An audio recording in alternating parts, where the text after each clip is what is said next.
Assalamualaikum warahmatullahi wabarakatuh. Alhamdulillahirrahmanirrahim. Wabihi nasta'in wa ala umur dunia waddin. Wassalatu wassalamu ala asyrafil anbiya'i wal mursalin wa ala alihi wa ashabihi ajma'in. Qala Allah Ta'ala fi Qur'anil Karim. A'udzubillahi minasyaitonir rajim. Wa ma umiru illa liya'budullaha mukhlishina lahuddin hunafa'a wa yuqimus shalah wa yu'tuz zakah wa dzalika dinul qayyimah. Ayah bunda, ustadz ustazah, siswa-siswi Nur Hikmah yang dirahmati Allah Subhanahu wa taala. Marilah kita puji syukur pada Allah Subhanahu wa taala karena Allah lah yang telah kita memberikan nikmat iman, nikmat Islam. Dengan nikmat iman dan nikmat Islam itulah kita diberi kesempatan untuk dapat menjalankan ibadah puasa Ramadan. Dengan kedua nikmat itu juga kita dapat melaksanakan ibadah lainnya yang menjadikan kita umat yang tenang, umat yang nyaman, umat yang senantiasa di jalan yang lurus, jalan yang diridhoi oleh Allah Subhanahu wa taala. Pada kesempatan kali ini izinkan saya untuk menyampaikan ceramah singkat ini dengan judul Keajaiban Niat. Umar bin Khattab pernah mendengarkan Rasulullah Shallallahu Alaihi Wasallam bersabda, "Innamal a'malu binniyat wa innamal likulli imri'in ma nawa." Yang artinya sesungguhnya setiap amal tergantung pada niatnya. Setiap orang akan mendapatkan dari apa yang ia niatkan. Hadis riwayat Bukhari dan Muslim. Bahwasanya niat ini memiliki kedudukan yang tinggi. Dia tidak nampak, tidak terlihat, tapi dia memberikan dampak yang luar biasa. Niat adalah ibadah batin, ibadah yang tidak terlihat oleh panca indera manusia. Dan niat ini juga hanya yang mengetahui hanyalah diri kita sendiri dan Allah Subhanahu wa taala. Niat bukan ibadah zahir, ibadah yang nampak oleh panca indera kita, seperti halnya sholat, zakat, membantu orang lain, dan ibadah zahir lainnya yang terlihat oleh panca indera kita. Namun, niat memiliki sesuatu yang spesial, kedudukan yang tinggi. Apa itu? Dengan berniat saja, kita sudah mendapatkan pahala sebuah amal yang akan kita lakukan. Rasulullah SAW bersabda, Ma min imri'in takunu lahu salatun bil lail faghalabahu 'alaiha naum illa kataballahu lahu ajra salatih. Tidaklah seseorang bertekad untuk bangun melaksanakan salat malam, namun tidur mengalahkannya, maka Allah illa kataballahu lahu ajra salatihi, Allah tetap catat pahala menjalankan sholat malam tersebut. Wa kana naumuhu shadaqatan alaih, dan tidur dia tadi dianggap sedekah baginya. Hadis riwayat An-Nasa'i.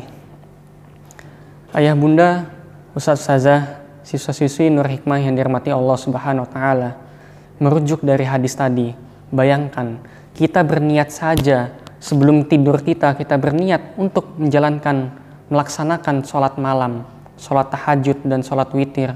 Kemudian qadarullah, tidur mengalahkan kita sehingga kita tidak terbangun ketika waktu tahajud dan sholat witir, sholat malam ini. Allah tetap mencatat pahala sholat malam kepada kita. Apalagi kita melaksanakan sholat malam, dua pahala sholat malam kita. Begitu spesialnya niat. Dan niat ini berlaku untuk amal ibadah lainnya.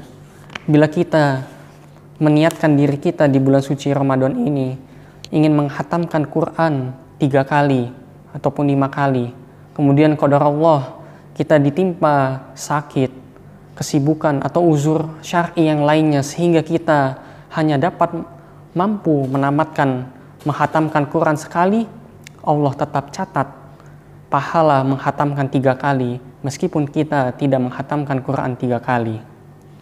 Kita bayangkan saja, satu huruf saja dalam Al-Quran 10 berapa huruf di Al-Quran kita baca 30 juz, kemudian dikali 10 dan dikali 10 lagi, karena khususnya di bulan Ramadan ini betapa banyaknya pahala membaca Al-Quran.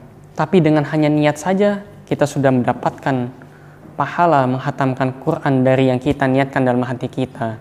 Pun dengan ibadah-ibadah lainnya, 2 rakaat sholat fajar lebih baik dari dunia dan seisinya.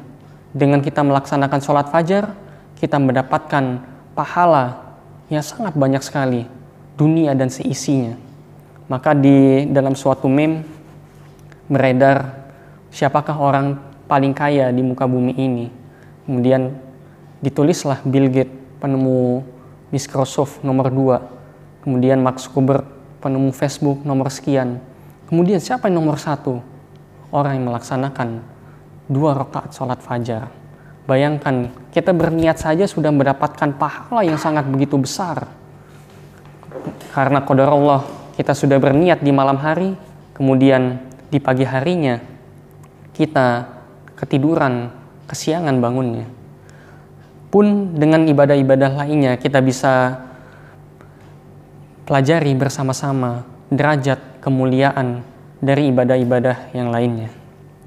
Ayah bunda, Ustadz Ustazah, siswa-siswi Nur Hikmah yang dirahmati Allah Subhanahu wa taala. Kemudian yang membuat niat itu spesial lainnya adalah kita akan diperhatikan oleh Allah Subhanahu wa taala.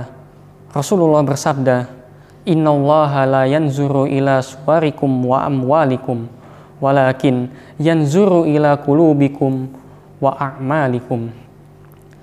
Sesungguhnya Allah tidak melihat rupa dan harta kalian, tetapi Allah melihat kepada hati kita dan amal-amal ibadah kita.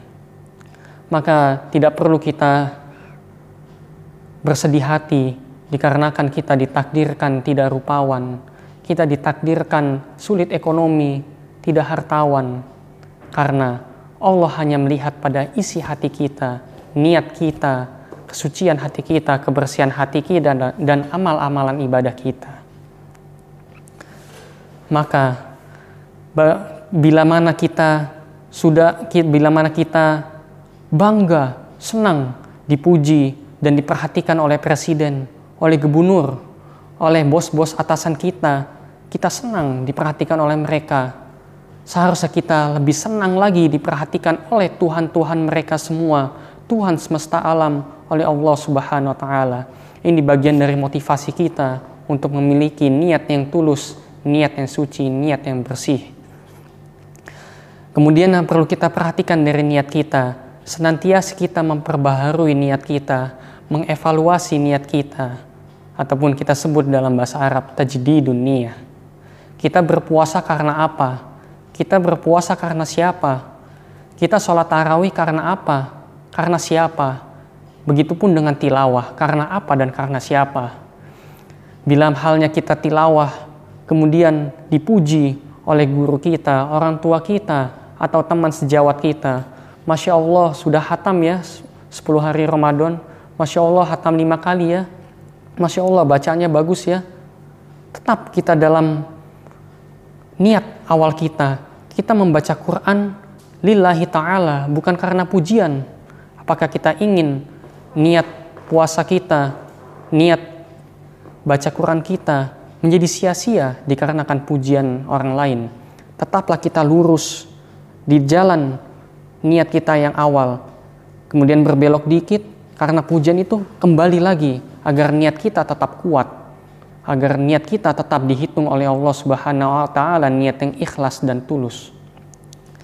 Ayah bunda, Ustadz Ustazah, siswa-siswi Nur Hikmah yang dirahmati Allah Subhanahu wa taala, mungkin ini saja yang bisa saya sampaikan. Semoga ceramah singkat ini bermanfaat untuk kita semua dan bisa memotivasi lebih kita untuk dapat memperbaharui dan merefleksikan niat kita kembali agar amal-amal ibadah kita diterima di sisi Allah Subhanahu wa taala. Wabil taufiq wal hidayah, alafu minkum. Assalamualaikum warahmatullahi wabarakatuh.